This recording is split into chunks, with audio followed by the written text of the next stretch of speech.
আসসালামু আলাইকুম। বাবলিস কুকবুকে সবাইকে স্বাগতম। আজকে আমি তৈরি করে দেখাবো জামের জেলি। চলুন দেখে নেওয়া যাক জামের জেলি কিভাবে তৈরি করতে হয়। এখানে আমি 2 কাপ পরিমাপে জাম নিয়ে নিয়েছি। এখন আমি জামগুলোকে পরিষ্কার পানি দিয়ে ভালো করে ধুয়ে নিব। জামগুলো ধোয়া শেষ। এখন আমি এগুলোকে একটা বাটিতে তুলে নিব।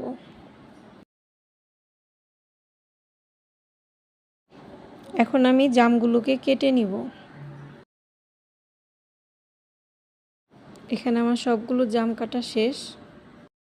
জামগুলোকে একটা ব্লেন্ডার জারে নিয়ে নিব। সামান্য একটু পানি দিয়ে দিলাম। এখন জামগুলোকে ভালো করে ব্লেন্ড করে নিব। জামগুলোকে ভালো করে ব্লেন্ড করা শেষ। এখন চুলার উপরে একটি প্যান নিয়ে নিলাম। প্যানের মধ্যে আগে থেকে ব্লেন্ড করে রাখা জামগুলো দিয়ে দিব। জামগুলোকে অনবরত নেড়ে নিব যাতে নিচে লেগে না যায়। মেজারমেন্ট কাপের হাফ কাপ চিনি নিয়ে নিয়েছি। যখন বলক চলে আসবে তখন আমি এর মধ্যে হাফ কাপ চিনি অ্যাড করে দিব। চিনি অ্যাড করার পর এটাকে অনবরত নাড়তে হবে।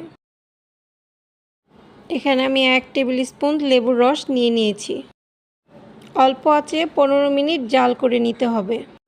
যখন ঘন হয়ে আসবে তখন আমি লেবুর রসটা অ্যাড করে দিব। অনবরত নাড়তে হবে যাতে নিচে লেগে না যায়। নাড়তে নাড়তে এক পর্যায়ে এটা ঘন হয়ে আসবে।